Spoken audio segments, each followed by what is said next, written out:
and open that up if you haven't already. All right, with that, hello everyone, and welcome to today's workshop.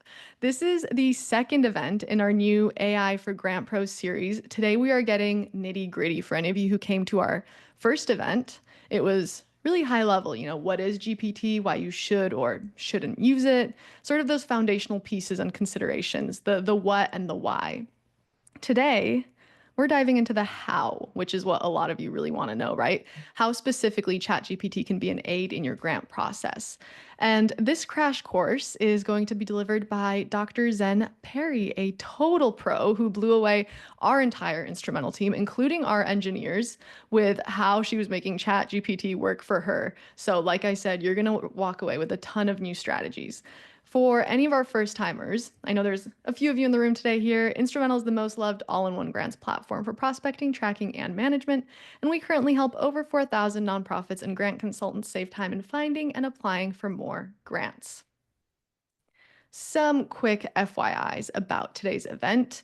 It's about 60 minutes long. Like I said, there's a worksheet. It's in the chat box. A lot of our event is going to revolve around that worksheet. It's not going to be so many slides like you might be used to with our Instrumentl events. We really wanted to create a resource that you can walk away with, something that's super applicable and digestible. So pull up that worksheet, and I am going to drop it again right here in the chat if you missed it the first time. Pull that up, reference that. It's yours to keep forever, but especially important as Dr. Zen walks us through some of these strategies. There's also going to be plenty of Q&A time. I know if any of you were at our previous AI event, we ran out of time, really, really ran out of time. So today we are definitely prioritizing some questions. As questions come up, drop those in the chat box. I will float them by Dr. Zen to get those answered for you. As always, this event is being recorded. You'll get information on how to access the recording via email tomorrow. You'll also get the slides, you'll get the link to the worksheet again. So any of the resources that are shared, you will get in your inbox tomorrow. And I know we are all very busy. We're working hard. So first of all, thank you so much for taking time out of your day to be here. If you need to step away at any point, feel free to do so. We will be right here. But I do want you to stick around till the end because today's raffle is for ChatGPT Pro. I know many of you want to try it out, but you aren't sure if it's really all that, if you need it. We want to give folks the opportunity to take it for a spin. So we'll be raffling off three folks will win a free month of ChatGPT Pro. If you already have ChatGPT Pro, but you win the raffle, we'll just swap it out for a good old gift card. So all of y'all can participate. So make sure you stick around for that. Aside from the ChatGPT raffle, we're going to be sharing a ton of resources, template prompts, new ideas for utilizing GPT, even really specific Instrumentl hacks for streamlining your grant journey on there with GPT.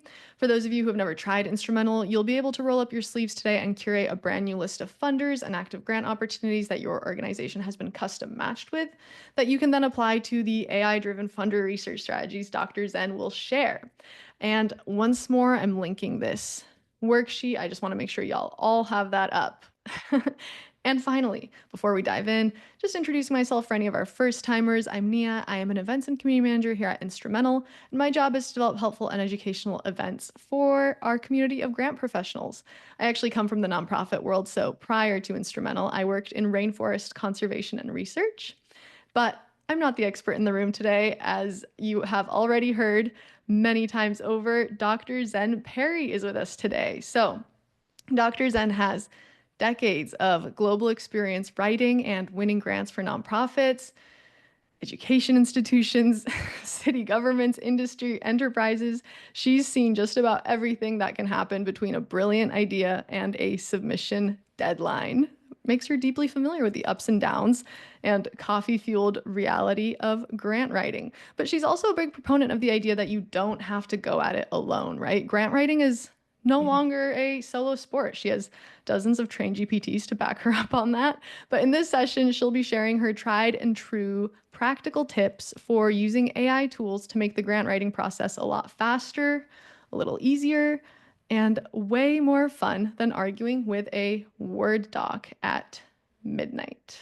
So with that, Oh, I've done that too. Dr. Zen, I want to welcome you to the Instrumentl stage. And folks, I'm going to hand it over to Dr. Zen now. Oh, thanks, Nia. To everybody, it really is 4 a.m. in Australia, and I'm on Wednesday, you're on Tuesday. So if I stop making complete sentences, please tell me quietly in the chat. I do have coffee nearby. Just talking with Nia before this, my actual journey into the AI world started in 2021 using Otter AI, and it was to transcribe interviews. I was doing doctoral work, and I started asking questions in those transcripts and actually getting answers back. And I knew something had shifted. When ChatGPT emerged in November 2022, I signed him up as my first AI boyfriend. I've had quite a few boyfriends since then with Claude, Percy Perplexity, and I counted up 12 other platforms that I've played with since November 2022. What I did in November 2022 was I took a local level grant and ran it through ChatGPT and wrote the grant in 40 minutes. And then I lost confidence because I thought normally I just moan about how long it takes to write a grant. And here I was cranking it out in 40 minutes.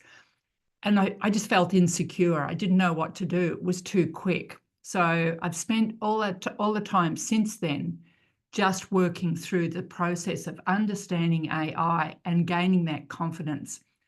And because we're in this session today, I want to give a shout out to someone that's actually helped me enormously with this, and it's Krista Kurlinkas, and it's her group called Grantwriting Made Easier.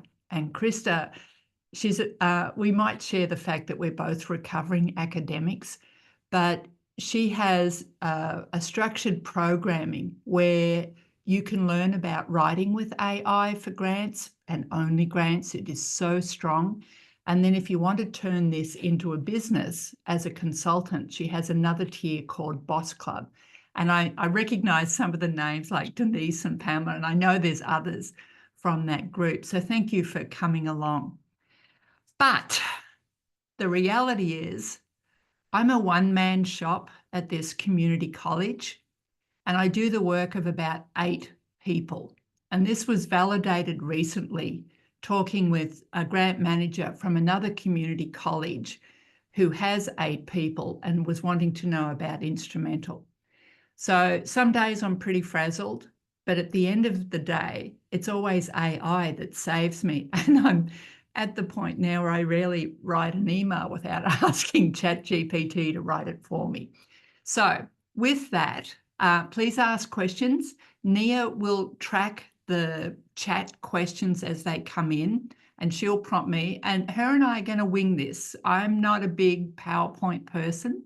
So it's really about, I've got 5 questions I'm going to ask through this session, and I'm going to point you to the different places in that document where you can get the responses.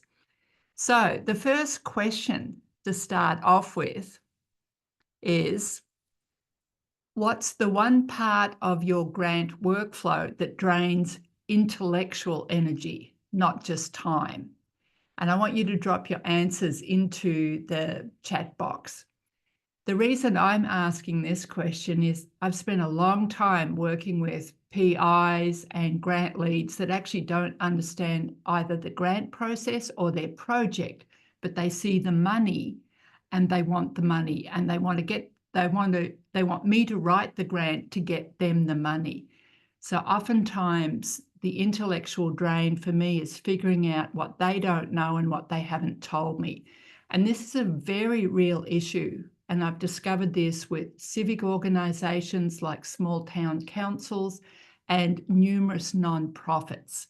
So please, I want you to put your responses in the chat, and I'll hum And some we're getting a lot of responses all over the place, really, from yeah. folks talking about project development, getting data from ops teams, finding statistics, outlining goals and objectives, agreeing on things across departments, more Oh God, data, yeah. more research, filling out similar templates over and over again, coming up with new ideas. plain old writing. So we have just about every part of the grant process here covered, I think. Oh, no, this is good. So I just pick, as my response example, I just picked the needs statement. And where I've bumped heads with folks in that grant process is no one knows how to get started with the needs statement. So I show up with an AI version. Yeah, I just saw Terry's thing about limited work character counts. Yeah, ChatGPT's got that one figured out. That's good now. But going back to the needs statement, it's a combination of elements. It's looking at the funder alignment, and then can you get it into 3 bullet points? Do you have a statistic? And can you pull this together? So often it's very cognitively exhausting. So that's when I go to ChatGPT. So if you look at that document and you look at pages 6 to 8, the heading is AI Enhanced Workflow Template Strategies for AI Integration. I show up to these first grant meetings with this ready. So someone might send me, Zen, I want to get this grant. And this is when it's due. It's always 4 days' time. No, I'm exaggerating. And then I have to join the dots and be a mind reader. And this is where I use AI. So that's always the first kickoff. I want you to know you're not alone. I've been dealing with this for a long, long time, and it hasn't changed. People see the grant opportunity. They don't understand what's involved in the grant or assembling the grant. And then they're often shocked at how much work they have to do to support me as the grant writer, even with AI. So again, if you have a quick look at page 6, needs statement drafting, and then if you look at page 2, prompt cheat sheet statement of need, and then look at page 8, I put in DEI. Oh my God, there's another Australian here. Oh, living in California. Okay. Sorry, Francine. If you look at page 8, I'm still using DEI framing because non-profits that aren't federal agencies are still supporting DEI. So to me, that's still relevant. And I go to page 8 and I use those strategies for idea generation. So is this, yeah, we are mind readers.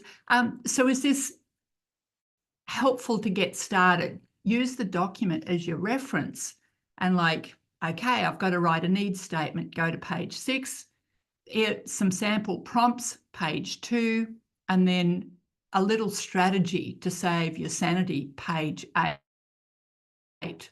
And that will get you started on that journey. And I know there's a wide range of experience in this session today. Oh, are the page numbers off? They might be, and that might be a formatting thing, but they should be close. But the headings will be there. Thanks, Cheryl. Thank you. What I really want you to do is start getting your hands into the document and looking at the resources to support the tasks that you're taking on. Okay, and I probably numbered the table of contents. The next question I want to ask you, if your last 5 grant denials could speak, what would they say you missed or understood? And again, drop that into the chat, because I've learned more from the denials and the rejections. And I do have strong opinions. Sometimes I think their review panels suck, and I will write back and correspond with them if I can. Not so much at the federal level anymore, but definitely at the state level and the regional level. And I will persist until I get feedback, because without that feedback, I really don't always know why something was rejected. Sometimes it can be as simple as you were number 6 and we can only fund 5, but you're equal. And it's like, okay, I'm not accepting that. So then what I do is I take that. If they provide feedback, I feed that back into ChatGPT. Before I submit, though, I use another version of ChatGPT. number 3, and I will ask it to analyze the caliber of what I'm writing. And I ask ChatGPT to be the funder and to give me feedback. And when I've done that second step, I've had a lot of success, because it's if instead of ChatGPT just responding to me, giving one by one and then copy paste, what I've started with these different versions, 4.0, 4.5, mini and 3, is now I've got a conversation going and it builds on itself. So I'm really talking to an assistant. So when I get those denials, I feed that back in. But before I submit, I actually do a similar process with ChatGPT. For example, a prompt could be, compare this project summary to the funder's language and past giving. Rate the alignment on a scale of 1 to 10 and suggest narrative edits to improve the fit. That's one of my most frequently used prompts when I do this analysis before I submit. Sometimes I have a rubric, most times I don't. What I'll often do is invent a rubric with ChatGPT and then take that, use that prompt to take it further, saying, show me the weak points. And then I put the work in to go and enhance those areas that ChatGPT highlights. And again, I'll always keep asking, does that make sense to folks? I use ChatGPT as my assistant, my critiquer, my benchmark, my quality assurance, everything. And it's all through prompts, and it's also through the different versions. So I started out on the free. Best thing I did was actually go to the paid version. Hi, Krista. So there's the guru right there. It's Krista Kurlinkas. So that was question 2. And again, if you want to look at, and again, just check the page numbers. Page 12, inside let AI pre-screen funders based on language fit. That has been a big step for me, because often as a grant writer, I would think, yeah, I know these guys. I've met them socially. I know how they think. No, it's a bit different once you go into the language side. Page 14, speak in the funder's voice. And the best way to do this, Gretchen, I'm on the $20 a month one. The best way to do speaking in the funder's voice is when you set up your ChatGPT, and I call him Chatty G because he is a fellow colleague. I'll train him saying, this GPT is for this funder, write in this particular voice. And then I use the other screen as, now answer this question.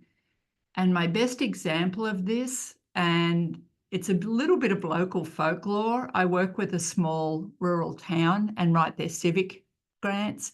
And I will say the engineer is this age, is, that coaches softball at night, etc., and has been in this job for 20 years. Write your responses in that voice. And ChatGPT gives me that content in that voice. Then I'll say, well, write it in an Australian voice with a sense of humour. It's a completely different response. I love it. But the page numbers to look for are page 12, Insider Insight number 1, page 14, the pro tips, speak in the funder's voice, page 10, guide to feeding GPT results in the Instrumentl. And we're going to talk about Instrumentl going forward. And then page 13, smart practices, reverse engineer successful projects. So already there's been a shift in how I work with AI. So instead of me just asking a prompt and getting stuff back and copy paste and then edit, what I'm doing now is I'm working with AI and we're reverse engineering. And it's like, now I want you to do this and that. And this is where one of my key elements of my grants practice has evolved dramatically. It's actually getting inside what AI can give me and how it relates to my target, the funder, the opportunity. And it takes a bit of work, but it still saves me a lot over the long haul. So I put the work in up front with that question. And again, thumbs up. Ask questions if it's not clear. I'm here. All right. Question number 3. What do you believe funders are really looking for but rarely say out loud? So again, drop your comments into the chat and we'll watch them as they come in. And it took me a while to actually ask this question. What are they really looking for but rarely say out loud? Thanks, Nia. Yeah. Yeah, distinct voice, looking for a mission fit. Yeah, I think what I'm seeing, is it's all good. These are all what I call elements: metrics, alignment, impact, innovation. And again, it does depend on the funder. A match made in heaven, yep. Looking for a partner. That's a big part of my work, is I partner with these organisations, the funders and the applicants. What makes it stand out? Making a difference in the world. Pamela, storytelling along with metrics and funder alignment. Yep, absolutely. So the way I've responded to that prompt to myself is I start thinking like the funder, and I put that into ChatGPT and I look at version number 4 or model number 4. So the scenario might be, I work at a college, so we often apply for STEM education grants. I'll upload the draft into GPT and then I'll prompt. And the prompt would be something like, revise this proposal summary to reflect the priorities of a funder who values measurable impact, long-term sustainability, and underserved populations, but don't say that directly.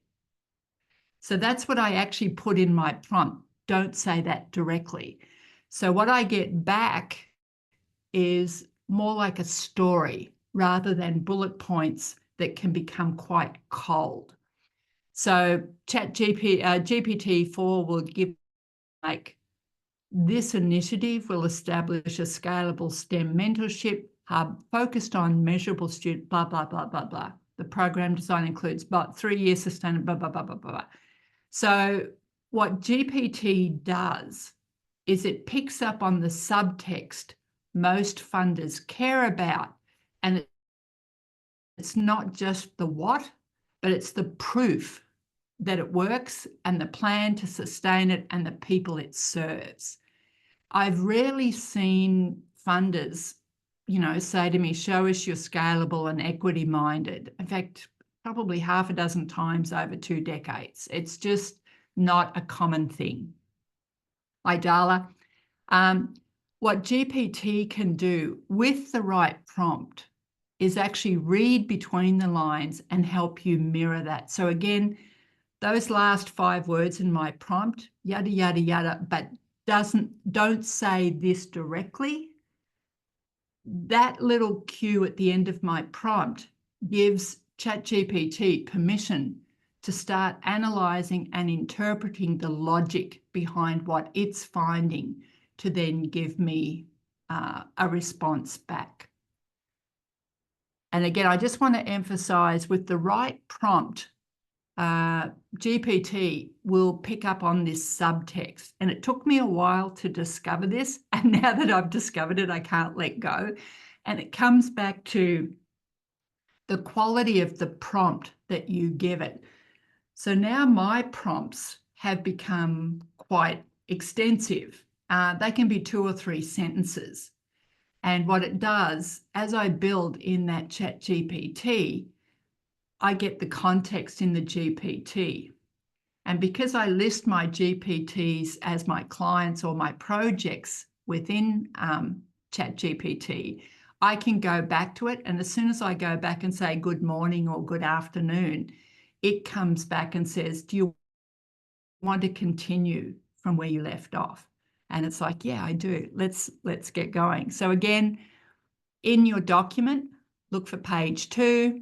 It's a prompt cheat sheet customized for the funder's voice.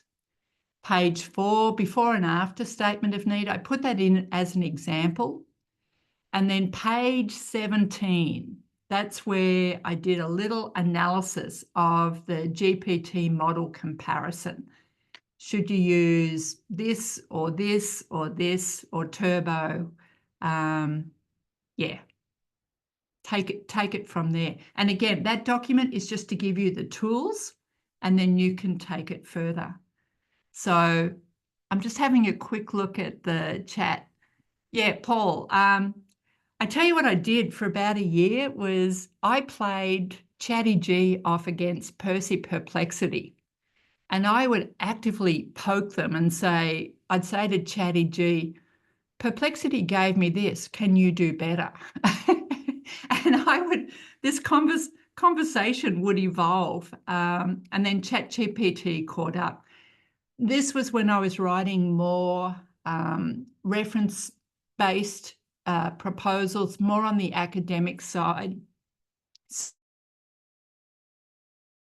So it was, okay, I've got to cite this. And again, I would write the narrative and then I would go back in and plug it with citations, either in text or footnotes or references.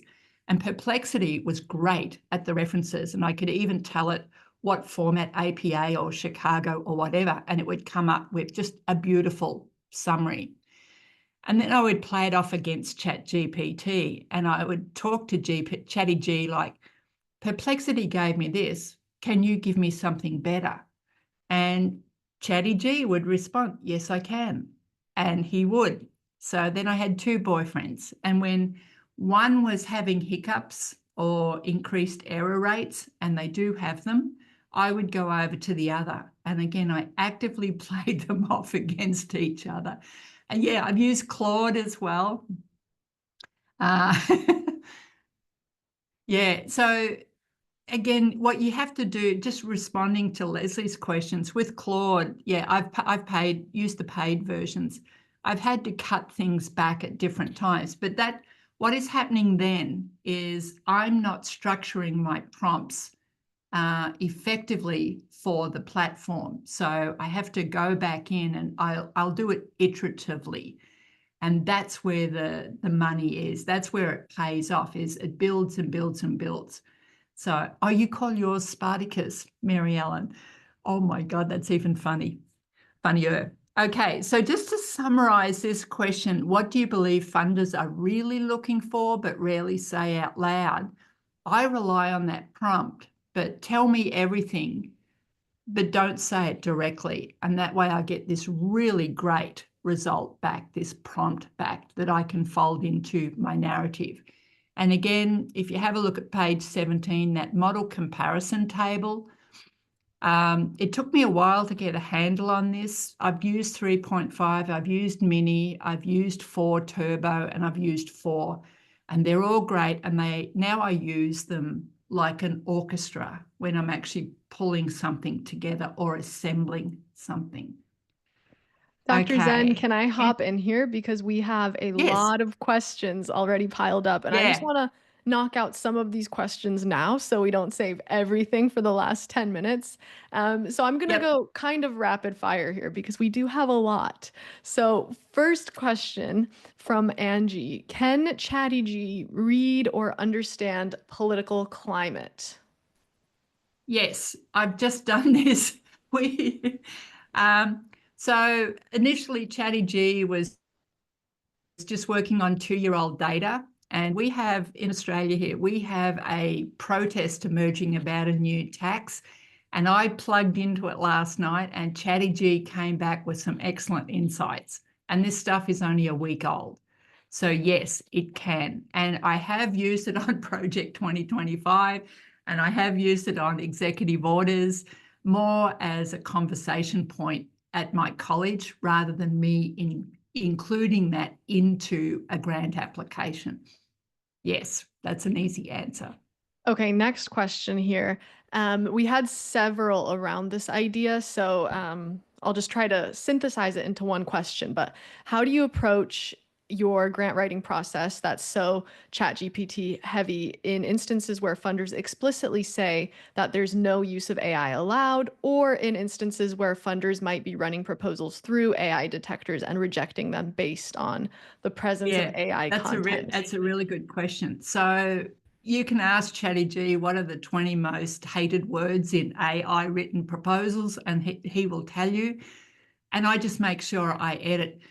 Where it really becomes powerful and you can't detect it is when you train that GPT in your voice, the voice that you want to be writing and submitting. And I use this all the time. So I don't write grants that aren't AI generated. What I've become good at is knowing how to work with AI and its limits so that you can't detect it on your side, including when you run through those forbidden word things and things like this. Now, the insights come from, I work on grant review panels, and I've just done a big grant review cycle, a proposal cycle for NASA. 19 proposals. I can't even read the headings on some of these projects. They're so wretchedly technical, and I'm not. I'm a grant writer. I could also pick the rubbish AI stuff right up front.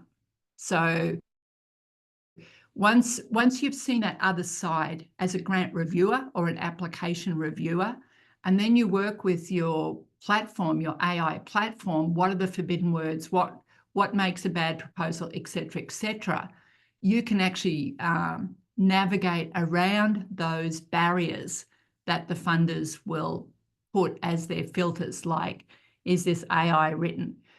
I think the real issue is bad AI proposals, not AI itself. And I often think that one word bad is the thing that's missing from that statement, Nia. It's like we see a lot of bad AI written proposals.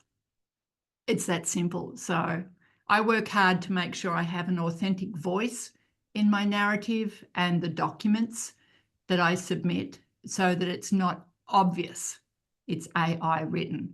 And there And are I some think clanger words. you have also in the worksheet, the handout, you have a checklist there of some of the Yes.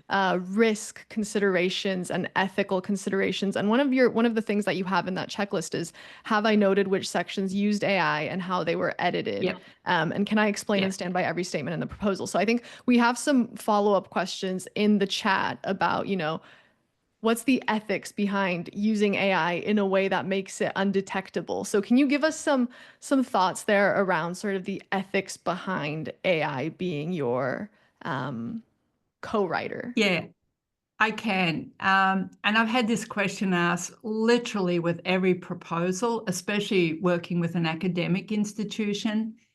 AI works on what's already out there. End of story. I just haven't found it. So it comes down, if there is copyright or intellectual property, I'm sensitive to that. I don't abuse that.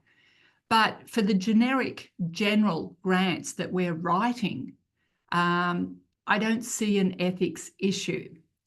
It really comes down to good use of AI or bad use of AI, because I'm using AI to get a project funded that's going to serve a community. So I couch my ethics argument in that context. I do copy and paste from Chatty G and all the boys, but I also go back and edit. And I think that's a step that most people miss when starting to use AI, is they think, oh, I've got a perfect thing, drop it in, boom, there's my 4 paragraphs, I'm good. No, I go back, I bring the authentic voice in that I've trained it on, and that changes the wording. And then I will go in and edit in the actual document that has become the narrative.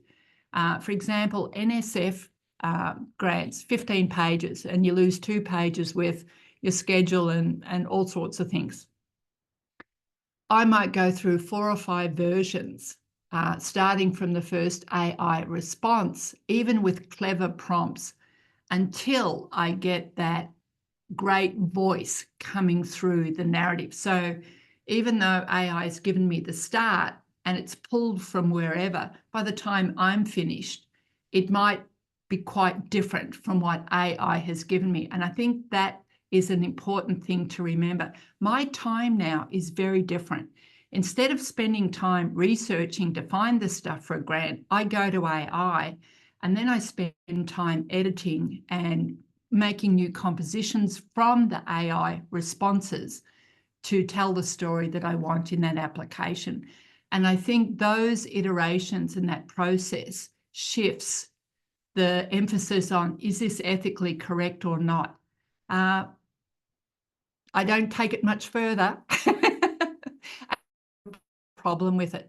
What jumps out at me, though, is lazy AI. Someone mentioned that in the chat, and I agree. The lazy AI is the challenge to the ethics.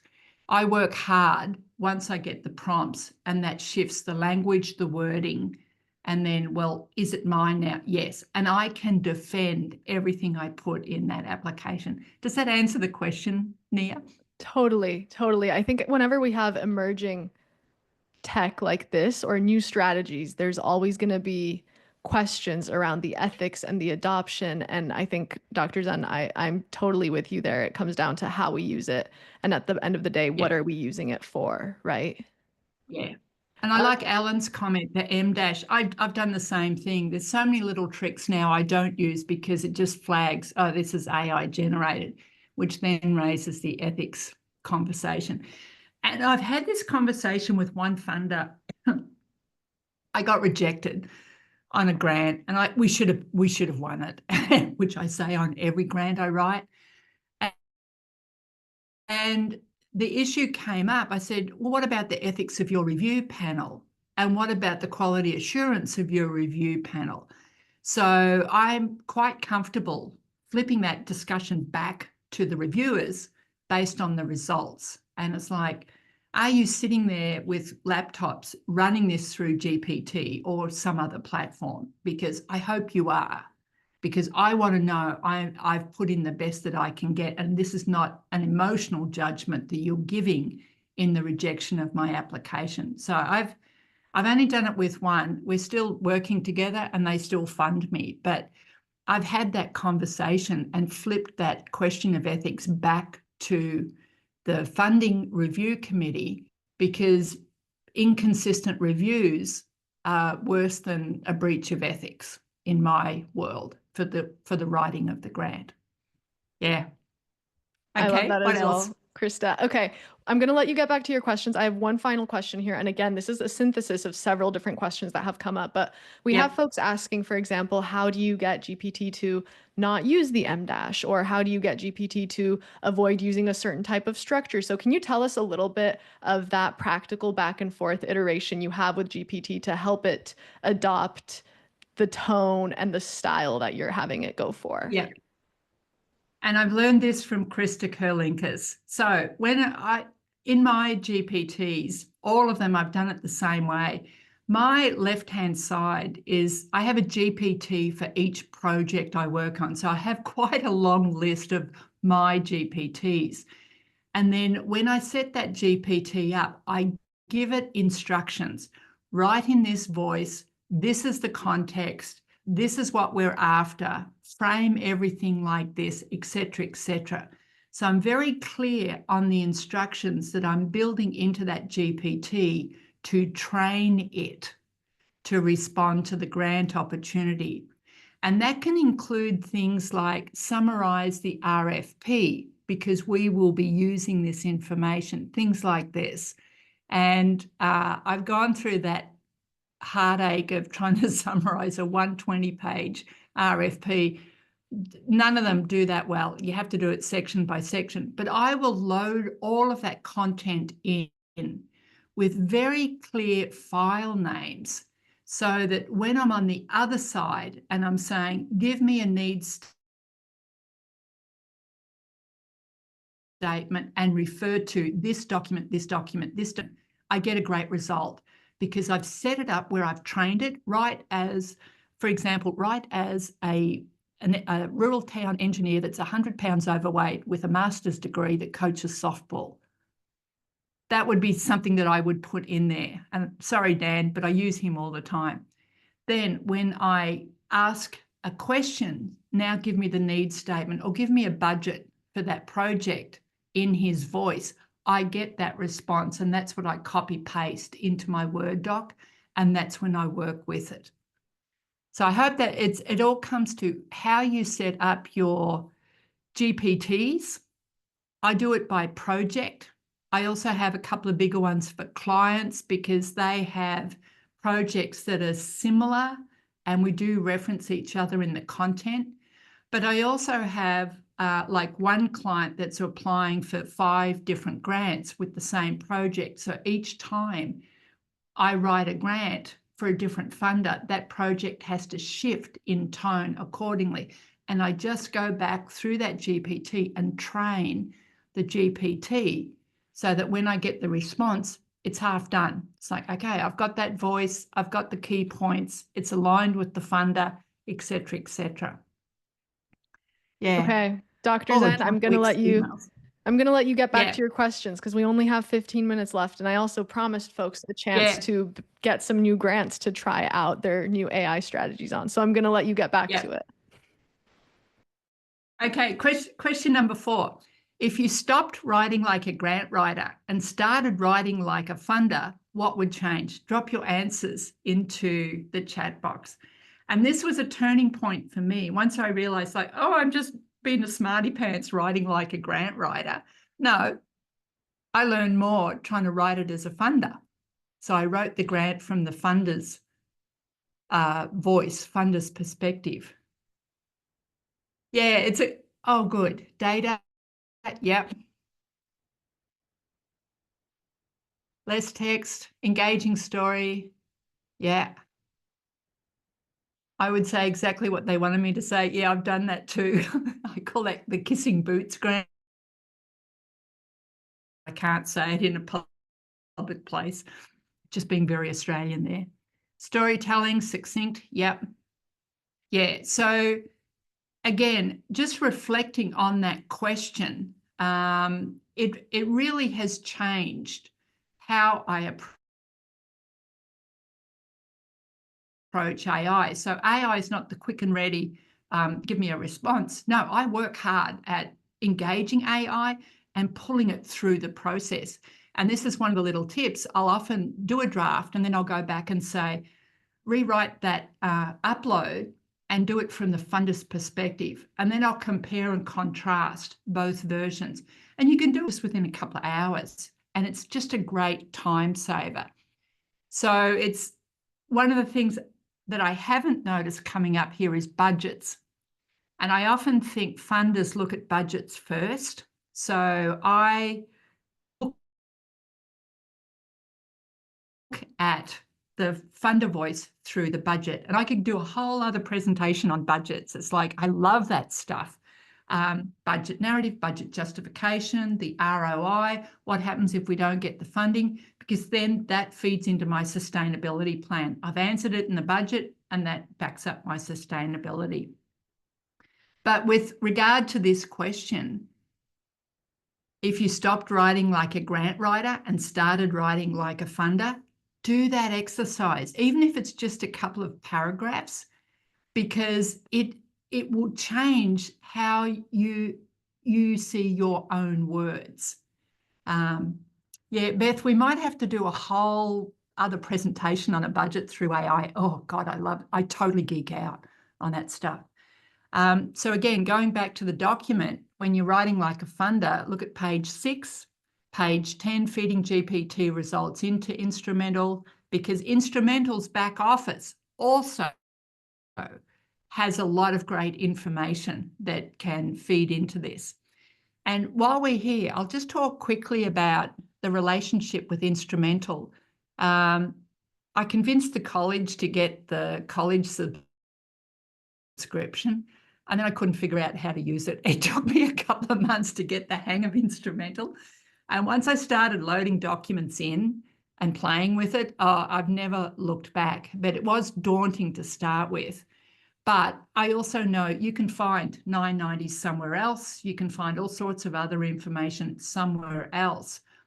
one of the main values of Instrumentl for the college is we don't have a filing system and we don't have a vault.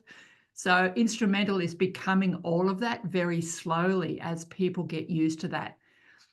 If I have 35 grants on campus, I have 35 PIs that don't talk to each other. It's that simple. And there's no process or guidelines or anything like that. I'm totally in the Wild West, but I'm using Instrumentl as my backstop. And then as I get copies of grants uploaded into Instrumentl, for the first time, I can actually go in and actually look at stuff. And that's where I can pull some of this information on writing like a funder and then pulling old budgets, new budgets, and things like this. So a selling point for me with Instrumentl was this back office function, because we don't have it as a college. And it just totally changes my world. So, but again, going back to that question, if you stopped writing like a grant writer and started writing like a funder, what changes? And usually my budget changes, and then my goals and objectives, and then my sustainability plan. So as a grant writer, I tend to start from the front and work to the bottom. So needs statement, et cetera, et cetera, et cetera.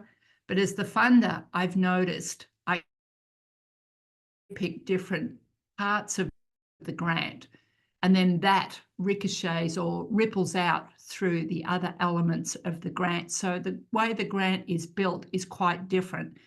If I build it as a grant writer, I have a process. It's an old habit.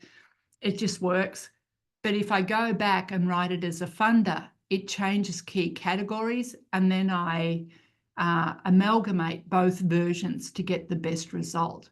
And I highly recommend this to folks to do, because again, your audience is your funder and you don't quite know who's there reviewing it. And it's something that can then be repackaged and used again in different opportunities. So again, I hope that makes sense. We're going to run out of time, Nia. It's like, oh my gosh, there's so much more I could talk about. But so far, the last question I'd have is, what's one shift you'll try this week with AI and Instrumentl in your mindset? So just off the top of your heads, drop something into chat. What are you going to try? What are you going to shift? You've got this document. Please use it. Please update it to suit you. And then what are you going to try, either straight after this presentation or this week? Yeah. Michelle, summarising RFQs. You've got to do it iteratively if it's a big one. Those federal RFPs, oh my God, yeah. I've had a heartache with that. Tammy, personalising your chat, yes. Again, I've got 100 projects, I've got 100 GPTs, and it's all fine. And then I can keep everything separate. Federal RFPs, yeah. Writing from a funder's viewpoint, I so recommend that. Yeah. Perspective shifting. Yeah, so Brooklyn, when I give instructions, I will say, now write with an authentic, engaging voice that doesn't sound too wonky with technical terms. I really do get down to the nitty-gritty. And sometimes I have to train it a bit more, because GPT is just pulling from what's already out there. And some of this stuff it gives back is like, geez, that's a bit of rubbish. That's so wonky and it's so fake. So what I do is I do train it to give me that voice back. Yeah, Nicole, yeah, I can't do anything without all my GPTs. Try everything. Yeah, Krista. Oh my God, page 14. Yeah. Again, this is a hard one. And I do want to say again, Krista Kalinkas, she started this. I just happened to be an early adopter and couldn't believe my luck. And it was grant writing made easier. And from there, my world has just opened up. I've transitioned from a grant writer to a grant consultant. It's just changed my world. And I have a side gig and I have a day job, and the side gig earns equal or more than the day job for 1/10 of the time. And it's come from mastering some of these AI techniques in terms of grant writing and assembling proposals. So, yeah, there's so much more to tell. This is just the polite version. Someone asked about the Australian accent. You just move one lip. I keep my top one still and I just move the bottom one. You all think I'm Australian. I am, but that's how it gets by. So that's the crux of the presentation. And there's so much more that we can go into. And again, check AI. Chatty G hallucinates. He gets so full of himself. Sometimes he's off down another street and it's like, no, come back, get back to reality. And I do have to bring him back. Another little tip, be polite. There was one morning about a year ago where I logged on and I just started working, and Chatty G said to me, well, what are you going to do today, Miss Sassy Pants? And I was so shocked that I had to like, oh, geez, okay. So now it's like, good morning, how are you doing? Like it's a real person. And I always get great content. But if I skip the courtesies, he pulls me up. And it's like, haven't had your coffee yet this morning, sassy pants or smarty pants or smarty toes. Like there are some great retorts that have come through this. But with the respect for the power, again, just tying back to how I got started, like 40 minutes, I totally lost confidence because I thought I've obviously been doing so much wrong for so long that it can be done in 40 minutes. And it took me a while to get my confidence back and then go further into the tool. So instead of just copy paste into a document, really make the tool work with me as my assistant to get to this point today. So it's been a 3-year journey, and it's something I just cannot believe where I'm at today in terms of using AI. Also, the resources of Instrumentl for prospecting and pulling together information, and then life as a grant writer and now grant consultant. Yeah. Okay. Oh, thanks, Pamela. Dr. Zen, thank you so much. We have a whole lot of slides that we didn't get through. Folks, Yeah. there's a whole section in the worksheet that details the different models. I know we're short on time, so there's just some things we couldn't cover. What I do want to cover before I let you all go, I'm just hopping around here in our presentation, is first of all, I want to give a huge shout out to Dr. Zen. This worksheet that she put together is the most comprehensive handout we've ever given out. So I'm very excited for all of you to have access to this. Thank you, Dr. Zen, for your generosity with your knowledge, the time you spent creating this to make AI-powered grant writing just a little easier and more accessible to all of us who are, out there trying to, well, not me, but all of you all who are out there writing grants and trying to get this really important work done. And also, for those of you who missed the intro, you wouldn't know it from Dr. Zen's stellar stage presence, but it is 4 a.m. in Australia for Dr. Zen right now. So huge shout out I'm waiting for for the that. kookaburras to wake up, because when they wake up, you won't hear any of us. It's like, so far, so good. We have a huge round of applause going on in the chat for you, Dr. Zen. So I really encourage you to read that. Oh, thank you. What I want to do really quickly is I had promised folks a raffle. So for those of you who already use Instrumentl, as you exit out of today's event, there's going to be a feedback form. If you fill out that feedback form, that'll be one entry into the raffle. I had also promised folks who have never tried Instrumentl a chance to try out Instrumentl and get basically build a brand new list of funding opportunities for your organization for free right now. So for those of you who want a chance to do that, just stay on with me. I'll stay on for the next 5 minutes. It's a very quick process. I'll get you set up, and that way you have free access to Instrumentl for the next 2 weeks. You'll have a whole bunch of new funding opportunities to take for a spin as you start going through that worksheet and applying some of those AI strategies. So anybody who's brand new to Instrumentl, stick around for just 3 or 4 minutes and I'll get you set up. Anybody who already uses Instrumentl, there's a whole lot of pages in that worksheet about how you can combine your use of Instrumentl with some AI strategies on ChatGPT. Remember to fill out that feedback form for your raffle entry. And I think that covers everything I was trying to get through right now. I'm going to put Dr. Zen's LinkedIn in the chat. I really encourage y'all to follow her over there. For anybody who missed the worksheet, putting that in the chat once more. You will get the resources all emailed to you. For anybody looking for the feedback form, that will pop up on your screen as soon as you exit Zoom. So with that, I'm going to let all of you who are not sticking around for the Instrumentl walkthrough, you all can hop off. Anybody who is sticking around for the Instrumentl walkthrough, I'm going to stay here with you for the next 5 or so minutes and we'll walk through that. I want to give Dr. Zen a moment to say any parting words. I'll answer one more question. Beth asked something really important. What do you do when AI goes on strike? I've had that. I've had ChatGPT eliminate my GPTs. I've had Percy Perplexity just destroy my account. Now I sign up for their notifications so I know when GPT is having higher error rates or is down for whatever.